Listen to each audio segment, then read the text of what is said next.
네, 안녕하세요. 인하대학교에서 디지털 혁신 전략 센터와 블록체인 센터의 센터장을 맡고 있는 김정은입니다. 몇 년 전에 여기 코마린 컨퍼런스를 송도 컨벤션에서 열 때 감사하게도 제가 이제 발표할 수 있는 기회를 주셔서 그 이후도 종종 생각나는 되게 인상 깊은 자리였었는데 이렇게 또 저희 인천에서 개최를 하면서 불러주셔서 매우 감사한 마음으로 왔습니다. 감사한 마음으로 오지만 또 그만큼 부담감도 컸는데 그 부담감 중에 이제 한 가지는 여기 계신 많은 분들이 다 이런 해양 산업 분야에 있어서의 오랫동안 현장에서 활동하시고 또 학교에서 연구소에서 열심히 이제 연구하신 분들이신데 저는 이제 디지털 전략 이런 ABBI라고 하는 AI, 빅데이터, 블록체인, IoT를 이제 융합하는 그런 연구소에 이제 센터장을 6년째 맡고 있긴 하지만 해양 분야에 있어서는 여러분들만큼은 이제 따라갈 수 없을 것 같습니다. 그래서 하지만 또 이렇게 감사한 시간을 주셨으니 제가 어떠한 조금 더 기여를 할 수 있을까 고민한 끝에 디지털 트랜스포메이션이라는 본질적인 의미에 대한 것들을 조금 더 얘기해보고 그런 것들이 우리 해양 안전과 특히나 또 지금 우리가 이제 많은 기술적으로 이 전문 분야에서 얘기되어지고 있는 것들 중에서 또 다른 논의의 하나에 좀 외부에 있는 입장에서 새로운 관점에 말씀을 올리면 어떨까라는 생각으로 강연 준비해 보았습니다. 자장님께서 조금 시간 절약해서 강의하면 좋겠다 하셨으니 중간중간에 드리고 싶었던 말씀만 이제 요약해서 간단히 말씀드리도록 하겠습니다.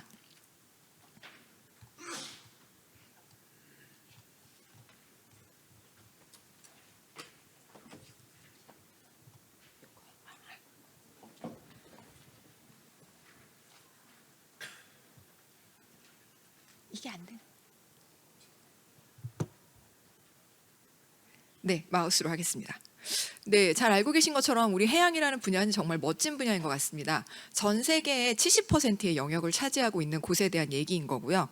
또 특히나 우리나라에서는 더욱더 이 부분에 좀 더 많은 관심을 가져야 되는데 그 중요성 대비 조금은 관심이 적은 분야가 아닐까라는 생각을 했습니다. 22년도 기준이긴 하지만 우리나라 총 수출입 물동량의 99.7%가 우리 이 해상을 통해서 이루어지고 있다고 합니다. 그만큼 되게 논의가 필요한 새로운 영역이라는 생각이 들었습니다. 그리고 오늘 이제 우리의 주제인 디지털 트랜스포메이션으로 저는 이제 이 4차 산업혁명의 시대를 지금까지 우리가 가져왔던 산업혁명의 시대와는 조금 다른 특성을 가진 시대다라고 봅니다.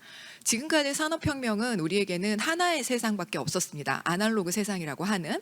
그래서 그런 아날로그 세상에서 이제 증기기관차가 나오면서 우리는 공간이 연결되게 됐고 그 다음에 전기 에너지와 함께 대량 생산 체제로 들어가면서 우리 이렇게 해상 물류를 통해서 글로벌적인 전 세계 하나의 마켓이 형성되게 됐습니다. 그리고 인터넷 혁명과 함께 모든 정보의 바다라고 하는 새로운 또 우리의 정보 연결 수단이 만들어지면서 시간과 공간이 한 곳에서 연결되는 그런 정보 바다의 혁명 시기를 지나왔습니다. 여기까지의 산업혁명까지는 여전히 우리에게는 아날로그 세상 한 개밖에 없었는데 지금 4차 산업부터 만들어지는 이 세상에서는 디지털 트랜스포메이션이라고 하는 것들을 통해서 우리는 아날로그 세상이 디지털 정보로 전환되면서 디지털 월드라고 하는 두 개의 세상을 갖게 됩니다. 인류 역사상 처음으로 우리가 이제 두 개의 세상을 가지게 되는 거죠. 그랬다면 하나의 세상만 갖고 있을 때와는 다른 프레임과 또 우리가 할 수 있는 것들이 많이 달라지게 될 거라고 생각을 하고 있습니다. 보니까는 지금 우리 해상 영역에서도 지금까지 우리가 발전해 왔던 해상 영역에서의 기술 변화보다 이제 앞으로 만들어질 20년에 있어서의 변화가 더욱더 드라마틱할 것이다 라고 얘기를 하고 있는데 그런 것들은 이러한 근본적인 변화에 있어서 근본적인 기술의 변화의 성격을 의미하는 게 아닐까라는 생각을 해보았습니다. 잘 알고 계신 것처럼 우리가 해양 안전이라고 하는 것들은 그런 운항에 대한 것들, 그 다음에 기계적인 부분들, 또 휴먼, 그리고 또 우리 가장 중요한 환경적인 요소들이 복합적으로 합쳐져서 발생하는 위험의 영역이라고 생각을 합니다. 그리고 이러한 위험을 이제 관리하기 위해서는 제일 중요한 거는 정확한 정보와 협력이라고 생각을 합니다. 협력 역시 정보와 연결되는 부분이라고 생각을 해서 제가 오늘 말씀드릴 관점은 이런 데이터 그리고 협력에 대한 관점으로 말씀을 올리고자 합니다. 그리고 가장 중요한 거는 이러한 해상에서의 우리의 생명을 구하는 게 가장 중요한 일이겠고, 또 자산을 구하는 것들, 그리고 또 해상에서는 가장 큰 영향을 주는 것들이 그런 물동량, 전 세계 물동량의 90%가 이루어지고 있다 보니 어느 한 곳에서 문제가 발생을 한다면 그 여파는 이제 엄청난 도미노 이펙트를 가질 수 있는 영역이다. 따라서 여기에는 더욱더 협력이 필요한 영역이다. 어떤 한 위험이다, 문제점이다 해서 그것과 우리가 처음에 직관적으로 봤을 때 떠오르는 그러한 부분들만의 협력이 아닌 이런 도미노 이펙트를 갖는 영역의 성격을 생각한다면 전체적인 차원에서의 협력에 대한 그런 논의와 그다음에 프레임이 만들어져야 될 것 같다. 그리고 여러 가지 환경 정보들도 바다에서 이제 제가 실질적으로 이제 뭐 배를 운항해 보거나 하지는 못해봤지만 많이 들어봤을 때 바람의 방향이 조금만 바뀌어도 수많은 것들의 의사결정들이 바뀌어야 된다라는 것들을 이제 들었었는데, 그만큼 그런 환경 정보에 대한 정확하고 아주 섬세하고 민감한 모니터링, 그런 것들이 이런 나비 효과와 함께 어디까지 어떤 영향을 줄 것인가에 대한 예측, 그리고 그러한 정보를 전달해 줄 수 있는 부분들, 이러한 총괄적인 것들을 위험들을 관리하는 부분이 해양의 위험이 아닐까라는 생각을 했습니다. 여기서 이렇게 디지털 트랜스포메이션 대변되는 이런 디지털 트윈이라는 것들을 가능하게 하는 기술들이 어떻게 이제 이러한 위험 요소들을 우리가 더 잘 관리할 수 있도록 해줄 것인가. 말씀드린 것처럼 아날로그 세상에만 있을 때는 어떤 분야에서 일어난 문제점들이 다른 곳에 어떤 영향을 줄지, 그리고 또 더군다나 그러한 것들을 지원해 줄 수 있는 육상에 있어서는 현장만큼의 정보를 가질 수 없거나 실시간으로 어떤 식의 것들이 일어나고 있고 어떻게 대응을 지원해 줘야 될지 부분에 대한 간극이 매우 컸었습니다. 하지만 우리는 듀얼 월드를 이제 갖게 되면서 바다의 세상을 우리는 디지털 세상을 통해서 육지에서도 같이 볼 수 있는 세상이 열리고 있습니다. 그래서 리얼타임 모니터링, 그다음에 시뮬레이션, 그리고 여러 가지 물리적인 조건들에 대한 것들을 우리가 분석해서 더욱더 이런 것들을 협력적인 관계에서 잘 유기적으로 대응할 수 있는 것들이 시작이 되고 있습니다. 그리고 이러한 디지털 트윈의 가장 기본적인 거는 데이터가 그만큼 많아야 우리가 지금 얘기한 이러한 것들이 가능해질 수 있다라는 거가 되겠습니다.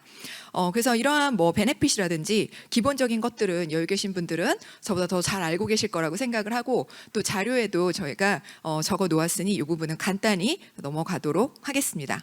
아까 말씀드린 것처럼 4차 산업혁명은 디지털 트윈이라고 하는 그런 우리에게 듀얼 세상을 만들어 준다라고 그랬고, 또 두 번째로 말씀드린 건 이러한 우리가 뭐 실시간 모니터링이나 여러 가지 많은 지금 우리가 뭐 자율주행이라든지 그러한 것들이 다 데이터가 이제 충분할 때 우리가 가능할 수 있는 부분인데, 우리는 지금 여기에 데이터의 협력에 대한 부분을 얼만큼 얘기하고 있는가, 사실은 기술이 무엇을 가능하게 되는 건가에만 집중을 하고 있지 어떻게 이 데이터들을 많이 같이 모아서 활용할 수 있을 것인가에 대한 부분은 상대적으로 논의가 좀 부족하지 않은가라는 생각을 여러분과 함께 나누고 싶었습니다. 근데 여기에서 당연히 데이터가 함께 논의될 수 없는 원인은 기업의 입장에서는 기업의 경쟁력을 작용할 수 있는 너무 중요한 데이터이고, 또 국가 입장에서는 안보라든지 여러 가지 많은 민감한 문제들이 연결된 정보가 같이 담겨져 있을 수 있는 우려 때문일 수 있을 것 같습니다.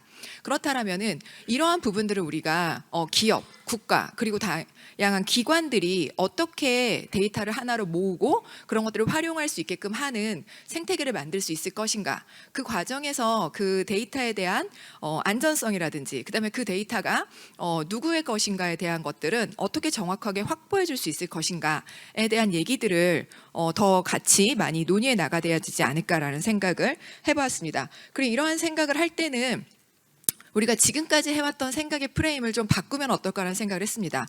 여기 계신 분들은 아마 이 지도 다 아실 것 같아요. 이게 거꾸로 지도더라고요. 우리나라가 이제 이 지도를 맨날 북쪽을 위에다 올려놓고 그려봤을 때는 한국이 뭔가 이제 육지의 끝쪽에 놓쳐져 있고 되게 좀 영향력이 크지 않은 걸로 볼 수 있지만, 이렇게 거꾸로 봤을 때는 우리 한국이 지금 여기에 있습니다. 그럼 중국과 러시아를 등에 지고 있고, 이러한 대륙들이 바다로 나가는 곳에 있어서 우리나라가 되게 큰 중요한 항구의 역할을 할 수 있는 것처럼 보이는 그러한 다른 세상의 프레임을 보여주더라고요. 그리고 또 정말 많은 선들이 지금 연결이 되어져 있는데, 아까 말씀 주셨던 것처럼 우리 한국이 한국이 저도 이번 자료를 준비하면서 알았는데 세계 3위의 그런 경쟁력을 갖는 이러한 항로들을 개척을 하고 운영을 하고 있다라는 것들을 봤습니다. 그래서 이렇게 많은 이제 글로벌 해운 네트워크가 중요한 역할을 하고 있는 것에서 아까 이제 글로벌 기업들이 이런 디지털 트랜스포메이션 기술을 어떻게 선도해 나가고 있는가를 말씀 주셨었는데, 그런 기술 부분에 있어서 선도도 중요하지만 중간에 말씀 올린 것처럼 이런 데이터 부분에 있어서의 협력, 그리고 그런 것들에 있어서 가로막는 걸림돌들, 그리고 걸림돌들을 여러 가지 창의적인 프레임과 또 블록체인이라든지 다양한 활용할 수 있는 기술들을 엮어서 그런 데이터에 대한 협력을 이끌어내가는 그런 주체로서는 우리 한국이 또 한번 선도적인 제안을 해볼 수 있지 않을까라는 생각들도 해보았습니다. 그리고 지금 열심히 각 분야에서 이제 노력들을 해주고 계시지만 여전히 해양 사고 건수는 크게 줄어들지 않고, 또 그 뒤에 나오는 여러 가지 데이터들을 보니 이 해양 산업에서 나오고 있는 사고들의 패턴도 지난 4년간 크게 많이 변하지는 않았더라라는 것들을 이제 여러 가지 리포트를 통해서 좀 볼 수가 있었습니다. 그리고 또 이러한 논의들이 우리도 지금 활발하게 진행이 되고 있는데, 코마린 컨퍼런스와 같은 이런 행사들이 많이 되면서 학계에서도 이러한 블록체인이나 AR 또는 AI, IoT 같은 디지털 기술들이 어떻게 해양 안전에 영향 이제 더 개선할 수 있을 것인가가 21년도부터 급격하게 많이 증가하고 있는 걸 볼 수가 있고, 자율주행 선박이라든지 하는 이러한 항해 안전 분야에 좀 많이 갖춰져 있고, 인공지능 이러한 분야에 좀 많이 갖춰져 있지만 정작 그 데이터 부분과 협력적인 부분, 즉 기술은 가능하게 할 수 있는 수단인데 그것이 될 수 있는 어떤 로직, 가치관과 철학, 그리고 그런 것들이 함께 하자라고 우리가 연합하고 협력할 수 있는 부분에 대한 것들은 아직은 상대적으로 좀 부족하지 않은가라는 것들을 볼 수 있었습니다. 다들 아시는 것처럼 디지털 기술은 예측 분석과 정확성, 실시간, 최적화, 자동화, 추적성 등을 통해서 해양 안전에 여러 가지 기여를 할 수 있을 것으로 생각이 듭니다. 옛날에 이 넓은 바다를 항해할 때는 별빛이 되게 중요한 데이터였다고 합니다. 그 다음에 나침판이었고 육분이었고, 그 다음에 여기 맨 마지막에 있는 그림이 뭔지 아시나요? 우리가 이제 위도까지는 6분위로 잘 계산할 수 있었는데 경도를 계산하기가 너무 어려웠다고 합니다. 근데 이 경도를 계산한 방식을 착안한 분이 어떤 전공이셨는지 아시나요? 시계 수리공이셨다고 합니다.